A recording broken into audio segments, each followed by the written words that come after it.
maestro, al que no saludaba desde hace mucho, Daniel Marmolejo, periodista independiente, quien en su momento me presentó a muchos de los personajes con los que estaba documentando lo que ocurría en la Cruz Azul, en la cementera, y le he pedido que nos acompañe para que nos ayude a analizar qué es lo que pasa luego de la detención, el arresto, la vinculación de Billy Álvarez, quien por mucho tiempo fue prófugo de la justicia, el que fuera presidente de la cooperativa de la Cruz Azul. Querido Daniel Marmolejo, ¿cómo estás? Querido Vicente, qué gusto verte nuevamente, saludarte a ti y a la extraordinaria audiencia de Sin Censura, que a lo largo de todos estos años de investigación y de presiones he tenido que ausentarme y extrañar, pero muy feliz de estar contigo en un avance concluyente de cara hacia la última etapa de algo que se pudo haber evitado si las autoridades hubiesen capturado a Billy Álvarez, de manera prácticamente inmediata, a partir de las denuncias que se hicieron, de las investigaciones que pudo recabar la UIF y también de las solicitudes de aprehensión en el año 2020 por parte de la Fiscalía General de la República.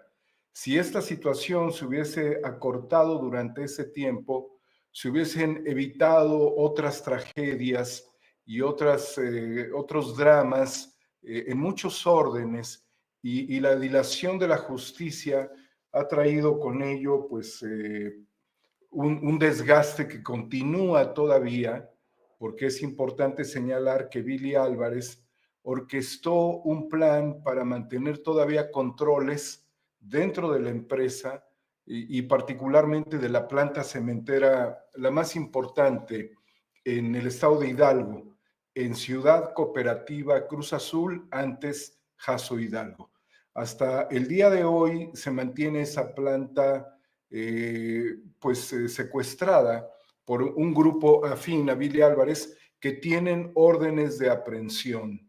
Y aquí también cabe la pena destacar que durante el sexenio pasado, el gobierno anterior en el estado de Hidalgo, había decenas de carpetas de investigación contra Billy Álvarez que desaparecieron de los archivos y que se concluyó en aproximadamente 4 o 5 carpetas, de acuerdo con el ex titular, pues no procurador, porque fue encargado de despacho el doctor Santiago Nieto, quien había impulsado las investigaciones desde la UIF y había entregado todo esto a la sociedad cooperativa como resultado, el congelamiento de cuentas.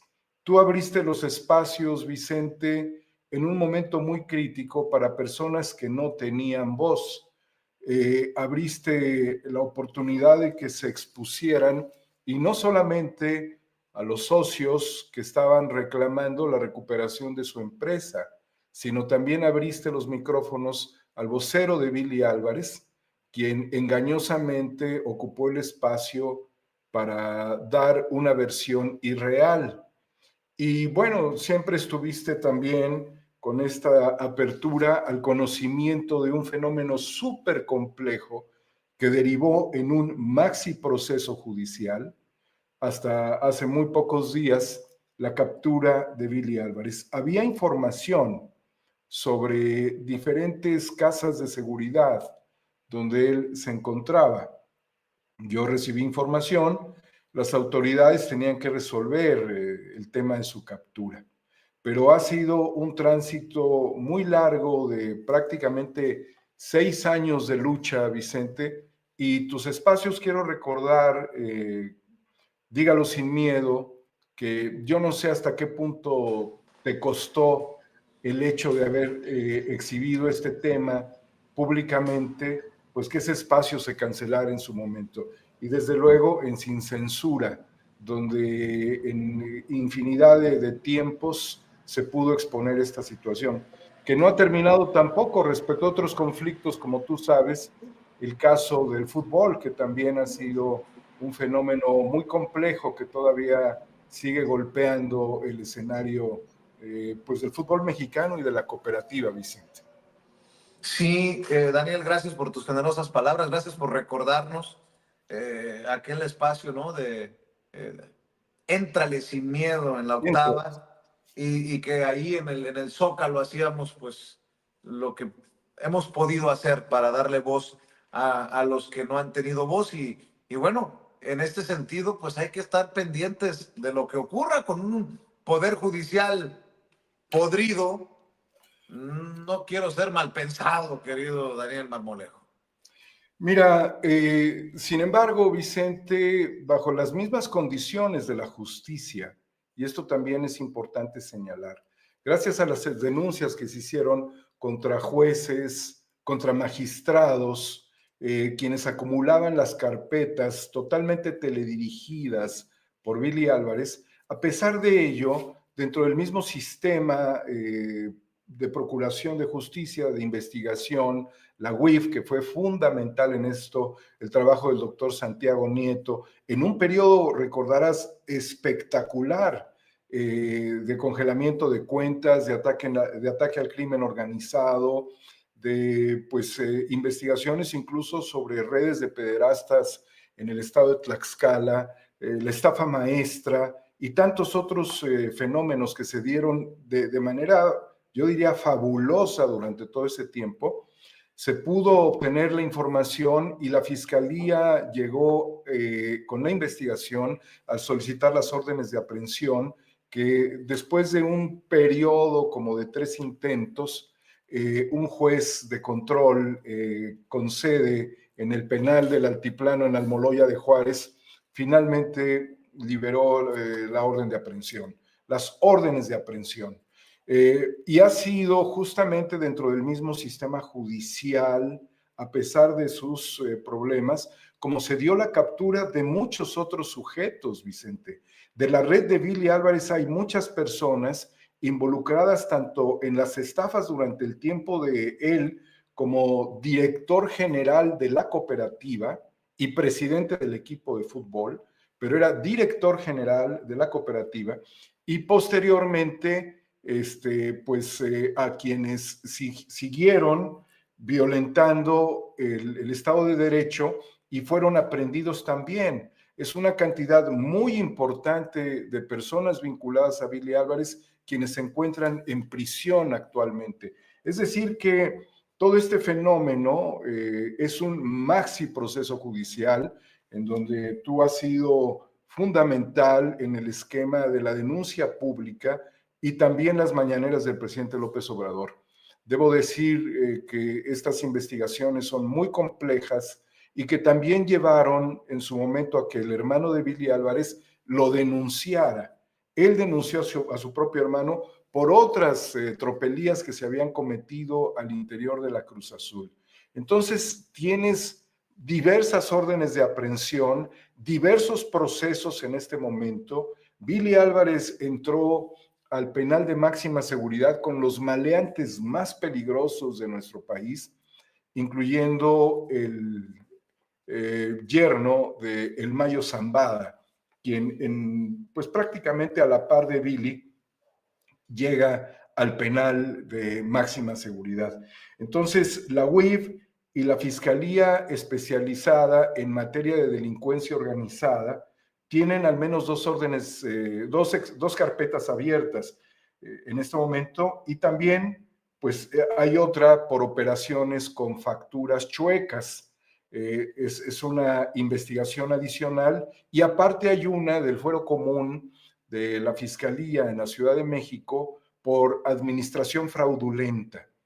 Pero tienes mucha razón en poner atención porque estamos en un fenómeno transicional donde van a cambiar jueces, magistrados y ministros y muchos pueden buscar llevarse una tajada muy importante a partir de la liberación de Billy Álvarez, lo que pondría en riesgo a la sociedad mexicana porque no son delincuentes convencionales, han sido delincuentes por décadas. Entonces ahora lo vemos ya como un hombre casi octogenario que estaría buscando también salvarse por la edad, pero su cuñado Víctor Garcés Rojo también se encuentra en prisión por falsedad ante la autoridad y también está vinculado en las investigaciones contra Billy Álvarez, y existirían por allí algunas personas que todavía se encuentran prófugos de la justicia, incluyendo un abogado muy importante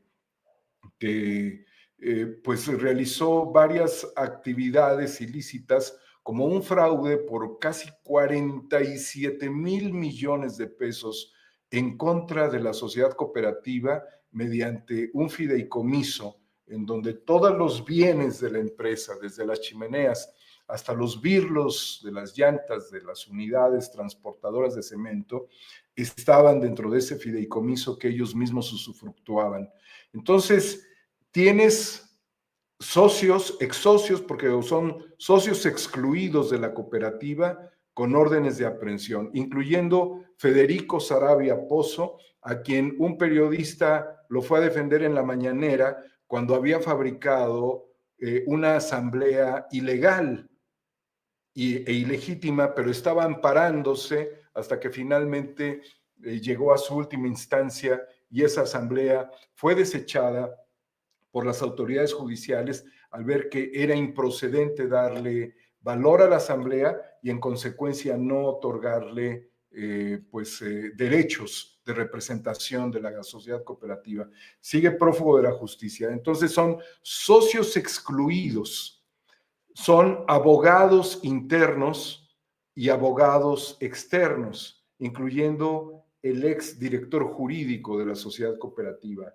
Son también integrantes de importantes despachos de abogados, incluyendo otro abogado muy famoso, Luis Miguel Campos, que incluso llegaba a salir en algunos programas de televisión hablando sobre el robo de viviendas, cuando él, mediante un montaje que fue a través de un arbitraje, falso arbitraje, pero tenían un árbitro a su favor, hicieron un arbitraje que judicializaron con sujetos a modo para tratar de obtener la planta y después transferírsela a Federico Saravia, la cara visible de Guillermo Héctor Álvarez Cuevas. Cantaban esto con mucha algarabía, pero estaban engañando a las autoridades fiscales y a las autoridades del Poder Judicial, quienes en el último momento resistieron a no entregarle a la empresa los activos, incluyendo la planta cementera del estado de Aguascalientes, donde ya había un grupo decidido a colonizarla de forma arbitraria, un arbitraje arbitrario, y se descubrió que todo esto era un fraude procesal. Luis Miguel Campos se le conocía por expropiar, por robar propiedades a personas de la tercera edad en lugares de alta plusvalía como Polanco, restaurantes como el restaurante Arroyo, que es un restaurante muy importante y con una larga historia en la Ciudad de México. También fue un litigio que él llevó. Entonces muchas personas salieron a reclamar a este abogado todas las tropelías que había perpetrado para despojarlo de sus bienes. Pues con la cooperativa no pudo, el Poder Judicial se detuvo, las autoridades del sistema de administración tributaria tuvieron dudas y algún juez en la Ciudad de México, pues sin comprender realmente el fenómeno, le estaba dando el banderazo a este fraude procesal. Todo eso se dio también. Entonces ahí se vincularon despachos de abogados posterior, mucho más adelante de las órdenes de aprehensión contra Billy. O sea, se han mantenido en el intento. Y no olvidemos también, Vicente, el drama de la ejecución de varias personas, que al menos serían 8 personas ejecutadas en la planta cementera en Tula, Hidalgo, que estaba produciendo cemento huachicoleado, usando la marca ilegalmente, utilizando a una red de distribuidores y haciendo una operación contable muy independiente a la sociedad cooperativa, lo que demostró que también ahí hubo una administración fraudulenta dentro del esquema del secuestro de la planta de una cantidad muy grande de dinero. Entonces tenías guachicoleros, o socios excluidos guachicoleando, abogados desarrollando un Ufa. esquema arbitral para ocupar la empresa, ejecuciones y además acciones ilegales que debieron ser castigadas inmediatamente, como fue la alteración de las escenas del crimen, porque estas personas las movieron ya como cadáveres y las arrastraron hacia otro lugar. Finalmente, dentro de esa misma situación, hay una investigación que debería estar abierta por haber calcinado quizás a 2 personas en los hornos crematorios, lo que significa una desaparición, un homicidio de estas personas y la desaparición de sus cuerpos en hornos crematorios. Todo esto se pudo haber evitado junto con lo que nosotros en su momento señalamos muy claramente, Vicente, cuando fue el atentado contra la vida de Oliverio Guerrero Trujillo que le causó la muerte. Y posteriormente la ejecución de otro socio cooperativista en Lagunas, Oaxaca, Conrado Ortiz Mendoza. Entonces, date cuenta, Vicente, que no son personajes, no son delincuentes simplemente de cuello blanco, son asesinos, son criminales, son gente dedicada al despojo y además de perpetrar todas estas cosas, han vivido amenazando la vida de quienes hemos investigado a profundidad. Pues Daniel Marmolejo, qué bueno que regresas a estas cámaras, a estos micrófonos de Sin Censura. Ya teníamos rato que no nos saludábamos y bueno, pues avanza y ya te estaremos molestando para seguir hablando de este tema y de otros, si así lo consideras prudente. Tú sabes que hemos sido muy respetuosos también de tu Muchas gracias. situación. Cada quien maneja sus cosas de diferente manera. Y bueno, tú también has sido muy respetuoso, muy solidario de nuestra situación desde que empezaron a llegar las amenazas de muerte desde hace ya muchos años. Daniel, ¿por qué te despides? Y obviamente que eso vaya seguido de tus redes sociales, de tus espacios, Daniel. Gracias, me despido, Vicente, con el tema migratorio, porque creo que es fundamental. Está la presidencia de Xiomara Castro, la presidencia tempore de la CELAC, quien además ella es presidenta de Honduras, un país que sufrió un golpe de Estado justamente contra su esposo, a quien yo conocí. Está el tema de Petro, que es un tema muy importante, y creo que es necesario armonizar y conjuntar las voces de todos los países en este momento que estarían en la CELAC. Supongo yo que tanto El Salvador como probablemente Ecuador, Perú y quizás, me atrevo, no lo sé, me parece obvio, Argentina, no estarían estableciendo ese mismo eje crítico contra la tecnocracia, perdón, es el tecnofascismo de Trump, aliado de las grandes corporaciones tecnológicas, aeroespaciales, de inteligencia artificial, de redes sociales, que son las que acumulan más poder y más PIB que muchos de los países del mundo. La acción de Gustavo Petro fue una acción valiente, se tuvieron que reacomodar las cosas porque también aplica la diplomacia. Yo no creo que sea una cuestión indigna la acción de Petro de criticar y de tratar de imponer, pero son posiciones asimétricas. Por lo tanto, se hace necesaria la voz y creo que las voces de los países que también han mirado hacia los BRICS y particularmente Brasil, tiene mucha preocupación también para Estados Unidos. Necesitamos una voz continental en este momento porque separados estamos pulverizados y bajo esa óptica ellos han querido establecer un ejercicio de balcanización dentro de todos sus fenómenos. Pero recordemos que esto no se le puede llamar de otra forma más que un fascismo en una era tecnológica o un tecnofascismo. Pueden ustedes investigar lo que esto significa, pero la manera en la que podamos establecer un solo eje de resistencia, de lucha, sobre todo en materia de derechos humanos, es fundamental en este momento. Ojalá y esa reunión se pueda consolidar rápidamente, una reunión emergente de CELAC, y que los países latinoamericanos y las islas caribeñas puedan emitir un solo comunicado y una sola respuesta, primero para defender los derechos humanos de los migrantes. Por lo demás, Vicente, estamos en una posición asimétrica. Así es, querido Daniel. Tus redes sociales para cerrar, Daniel Marmolejo. 4A República en YouTube, Vicente y Homo Ex Novo, que quizás la tendremos que cancelar en algún momento porque no podemos estar vinculados con el saludo fascista, el saludo nazi de Elon Musk. Muchísimas gracias, querido Vicente.